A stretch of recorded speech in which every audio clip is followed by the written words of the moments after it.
حضرت ثمامہ بن اسال حنفی رضی اللہ عنہ۔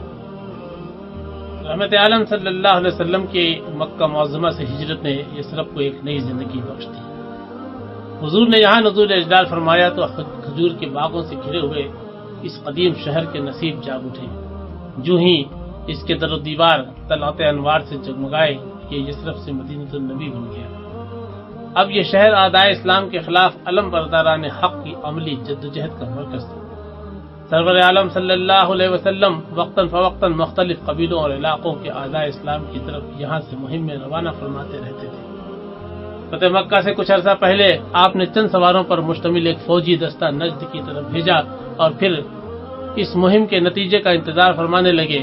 اسی زمانے میں ایک دن شمع رسالت کے کچھ پروانے مسجد نبی میں رونق افروز تھے کہ غل ہوا، مجاہدین نجد سے مظفر و منصور واپس آ گئے۔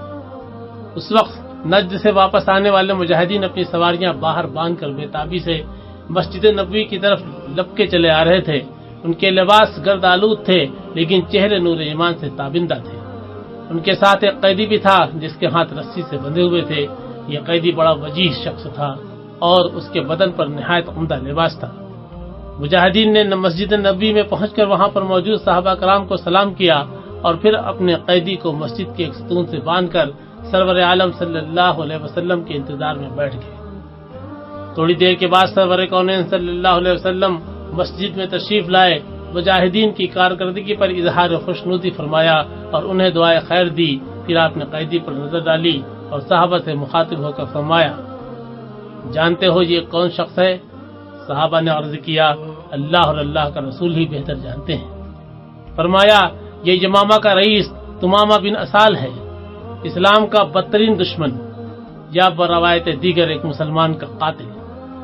یہ اس بات کا مستحق ہے کہ اس کی گردن اڑا دی جائے۔ اچھا، فی الحال اسے باندھے رکھو مگر اس کے کھانے پینے کا اچھی طرح خیال رکھنا۔ پھر حضور نے اسی وقت یا بروایت دیگر عشاء کی نماز کے بعد تشریف لا کر ثمامہ سے پوچھا، کہو ثمامہ کیا کہتے ہو؟ جواب دیا، اے محمد، اگر مجھے قتل کرو گے تو میں واقعی مجرم اور مباح الدم ہوں، یا بروایت دیگر ایک جاندار یا ایک خونی کا قتل کرو گے، اور اگر رہا کر دو گے تو مجھے شکر گزار اور احسان شناس پاؤ گے، اور اگر زر فدیہ مطلوب ہو تو جی بھر کے مانگو میں ادا کر دوں گا۔ یہ جواب سن کر آپ ثمامہ کو اسی طرح چھوڑ کر تشریف لے گئے۔ دوسرے دن بھی رحمت عالم صلی اللہ علیہ وسلم اور ثمامہ کے مابین ایسی ہی گفتگو ہوئی اور حضور کوئی فیصلہ کیے بغیر تشریف لے گئے۔ تیسرے دن پھر اس قسم کے سوال و جواب ہو چکے تو خیر البشر صلی اللہ علیہ وسلم نے معاف فرمایا، ثمامہ کو رہا کر دو۔ صحابہ کرام نے فوراً ان کی مشکیں کھول دی اور حضور نے ان سے مخاطب ہو کر فرمایا، ثمامہ اب تم آزاد ہو، جہاں تمہارا جی چاہے جا سکتے ہو۔ رحمت عالم صلی اللہ علیہ وسلم کے حسن سلوک سے ثمامہ اتنے متاثر ہوئے کہ ان کے نہان خانہ دل سے شرک و کفر کی تاریکیاں یکسر کافور ہو گئی۔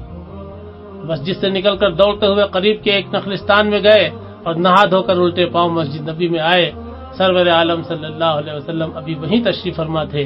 ثمامہ نے حضور کے سامنے کلمہ شہادت پڑھا اور پھر یوں عرض پیرا ہوئے، یا رسول اللہ، خدا کی قسم، تھوڑی دیر پہلے تک دنیا میں کوئی شخص میری نظر میں آپ سے زیادہ مبغوض نہیں تھا، اور نہ میرے نزدیک آپ کے چہرے سے ناپسندیدہ کوئی اور چہرہ تھا، لیکن اب دنیا میں آپ سے بڑھ کر مجھے کوئی اور محبوب نہیں، اور نہ آپ کے رخ انور سے پیارا کسی اور کا چہرہ مجھے نظر آتا ہے۔ واللہ آج سے پہلے آپ کے دین سے برا دین میرے نزدیک کوئی اور نہ تھا، لیکن اب اس دین سے بہتر اور اعلیٰ دین مجھے کوئی اور دکھائی نہیں دیتا۔ بخدا اس سے قبل اس بستی مدینہ منورہ سے زیادہ بری بستی میرے نزدیک کوئی نہ تھی، لیکن آج یہ شہر روئے زمین کے شہروں سے مجھے اچھا معلوم ہوتا ہے۔ اے خدا کے سچے رسول، میں اپنے وطن سے عمرہ کی نیت سے چلا تھا، راستے میں یہ واقعہ پیش آ گیا، حق تعالی نے اب مجھے نعمت اسلام سے بہرایاب کر دیا ہے، تو کیا میں اب بھی عمرہ کر سکتا ہوں؟ سرور عالم صلی اللہ علیہ وسلم نے فرمایا، ہاں ہاں تم عمرہ کر سکتے ہو، بشرطے کہ مکہ میں تمہاری جان کا کوئی خطرہ نہ ہو۔ ثمامہ نے حضور کو سلام کیا اور مکہ کی طرف روانہ ہو گئے۔ حضرت ابو امامہ ثمامہ بن اسال، جن کے قبول اسلام کا واقعہ اوپر بیان کیا گیا ہے، یمامہ نجد کے ایک بااثر رئیس تھے۔ ان کا تعلق عرب کے اس قبیلے سے تھا جس نے عہد رسالت کے اخیر بلکہ عہد صدیقی میں جنگ یمامہ تک مسلسل اسلام سے سرتابی کی۔ یہ وہی قبیلہ تھا جس نے مسیلمہ کذاب جیسے شیطان کو جنم دیا تھا، یعنی قبیلہ بنو حنیفہ۔ تمامہ کا شمار اپنے قبیلہ کے مقتدر سرداروں میں ہوتا تھا۔ نسب نامہ یہ ہے: تمامہ بن اسال بن نعمان بن سلمہ بن عتبہ بن صلبہ بن یربوع بن صلبہ بن دؤل بن حنیفہ حنفی یمامی۔ یمامہ میں غلہ اس کثرت سے پیدا ہوتا تھا کہ اپنے علاقہ کی ضرورت پوری کرنے کے بعد باہر بھیجنے کے لیے بھی بچ رہتا تھا۔ وادی غیر ذی ذرا کے لوگ اناج کے معاملہ میں یمامہ ہی کے محتاج تھے اور وہ یہیں سے غلہ منگوایا کرتے تھے۔ تمامہ اپنے علاقے میں اناج کے سب سے بڑے تاجر تھے اور مشرکین مکہ سے ان کے بڑے گہرے روابط تھے۔ اسی ربط و ضبط کی وجہ سے وہ بھی اسلام اور ہادی اکرم صلی اللہ علیہ وسلم کے شدید دشمن بن گئے تھے۔ اپنی اسلام دشمنی کی کیفیت قبول اسلام کے موقع پر خود انہوں نے حضور صلی اللہ علیہ وسلم کے سامنے بیان کی۔ ایک روایت میں ہے کہ انہوں نے زمانے جاہلیت میں ایک مسلمان کو شہید کر دیا تھا اور حضور کو یہ سن کر بہت صدمہ ہوا تھا۔ حافظ ابن حجر رحمۃ اللہ علیہ نے اصابہ میں لکھا ہے کہ ایک دفعہ مشہور صحابی حضرت علا رضی اللہ عنہ بن عبداللہ حضرمی کو ثمامہ نے اپنے علاقے سے گزرتے ہوئے گرفتار کر لیا۔ وہ ان کو قتل کرنا چاہتے تھے، لیکن ان کے چچا عامر بن سلمہ نے، جو ایک سلیم الفطرت شخص تھے، ان کو اس ظلم سے روکا اور تمامہ سے ان کی گلو خلاصی کرا دی۔ علا رضی اللہ تعالیٰ عنہ نے سرور عالم کی خدمت میں پہنچ کر یہ واقعہ بیان کیا تو آپ نے عامر کے لیے دعائے خیر کی اور تمامہ کے بارے میں دعا کی کہ الہی اس کو میرے قابو میں لائیے۔ چنانچہ حضور نے فتح مکہ سے پہلے یمامہ کو مہم بھیجی تو یہ مسلمانوں کے ہاتھ گرفتار ہو گئے۔ اللہ کی قدرت کہ یہ گرفتاری ان کے حق میں رحمت ثابت ہوئی اور وہ دین حق سے سعادت اندوز ہو کر شمع رسالت کے پروانوں میں شامل ہو گئے۔ تمامہ قبول اسلام کے بعد سیدھے مکہ معظمہ پہنچے۔ آدمی بڑے جیدار اور نڈر تھے۔ بے دھڑے عمرہ ادا کیا اور پھر اپنے اسلام کا بھی اظہار کر دیا۔ ایک دوسری روایت میں ہے کہ قریش کو اپنے جاسوسوں کے ذریعے ان کے قبول اسلام کی اطلاع پہلے ہی مل چکی تھی، چنانچہ وہ مکہ پہنچے تو مشرکین ان کے عمرہ ادا کرنے میں مزاحم ہوئے اور کہا کہ تم صابی بے دین اور لا مذہب ہو گئے ہو۔ تمامہ نے ان کو منہ توڑ جواب دیا اور کہا کہ صابی نہیں ہوا بلکہ محمد صلی اللہ علیہ وسلم پر ایمان لایا ہوں۔ خدا کی قسم اب میری اجازت کے بغیر گیہوں کا ایک دانہ بھی یمامہ سے مکہ نہیں آئے۔ اور واقعی انہوں نے جو کہا تھا اسے کر دکھایا۔ وطن واپس گئے تو مکہ کو غلہ کی ترسیل روک دی۔ ان کے اس اقدام نے مکہ میں قیامت برپا کر دی اور وہاں اناج کا کال پڑ گیا۔ قریش نے گھبرا کر ایک خط سرور کونین صلی اللہ علیہ وسلم کی خدمت میں مدینہ روانہ کیا۔ اس خط میں لکھا تھا: محمد صلی اللہ علیہ وسلم، باپوں کو تو تم نے جنگوں میں قتل کر ڈالا، اب ان کے بچوں کو بھی بھوک سے مار رہے ہو، حالانکہ لوگوں کو صلہ رحمی کا حکم دیتے ہو۔ کیا تم یہ پسند کرتے ہو کہ تمہاری قوم بھوک سے تڑپ رہی ہو اور تم آرام سے مدینہ میں بیٹھے رہو؟ کیا اب یمامہ سے کوئی غلہ نہ آئے گا؟ اس خط کا لب و لہجہ بڑا گستاخانہ تھا اور یہ مشرکین قریش کی بد دماغی کی منہ بولتی تصویر تھی۔ یہ وہی لوگ تھے جنہوں نے چند سال پہلے بنی ہاشم کو شیب ابو طالب میں مسلسل 3 سال تک محصور رکھ کر ان پر جینا دوبھر کر دیا تھا۔ سرور عالم صلی اللہ علیہ وسلم چاہتے تو اس موقع پر قریش سے خوفناک انتقام لے سکتے تھے، اور پھر اس خط کے مندرجات بھی خلاف حقیقت تھے۔ نہ ثمامہ نے حضور کے ایما پر غلہ روکا تھا اور نہ کبھی حضور نے جنگ میں قریش کے خلاف پیش قدمی کی تھی، بلکہ وہ خود ہی بار بار مدینہ پر چڑھ کر آئے تھے۔ حضور اس خط میں لکھی گئی خرافات کی سزا بھی مشرکین قریش کو دے سکتے تھے، لیکن آپ رؤوف رحیم تھے۔ آپ کی شان رحمت للعالمین نے گوارا نہ کیا کہ یہ لوگ بھوک سے تڑپ تڑپ کر ہلاک ہو جائیں۔ فوراً تمامہ کو کہلا بھیجا کہ غلہ نہ روکو۔ تمامہ نے بلا حیل و حجت حضور کے ارشاد کی تعمیل کی اور حسب دستور مکہ کو غلہ بھیجنے لگے۔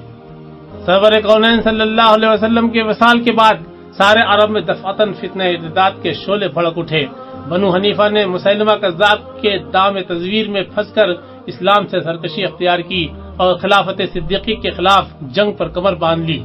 اس زمانے میں ثمامہ اپنے وطن ہی میں موجود تھے۔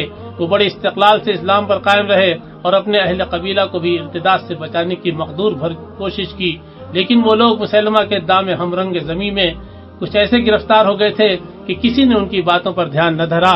ناچار انہوں نے اپنے وطن سے ہجرت کا ارادہ کر لیا۔ اسی زمانے میں علا بن عبداللہ حضرمی جو مرتدین بحرین کے استحصال پر مامور ہوئے تھے یمامہ کی طرف سے گزرے۔ تمامہ کو اطلاع ملی تو انہوں نے اپنے ہم خیال مسلمانوں کو جمع کیا اور ان سے کہا کہ خدا کی قسم بنو حنیفہ کے گمراہ ہو جانے کے بعد میں یہاں نہیں رہ سکتا، ان قریب وہ ایسے وبال میں گرفتار ہو جائیں گے کہ اس سے پیچھا چھڑانا ان کے لیے محال ہو جائے گا۔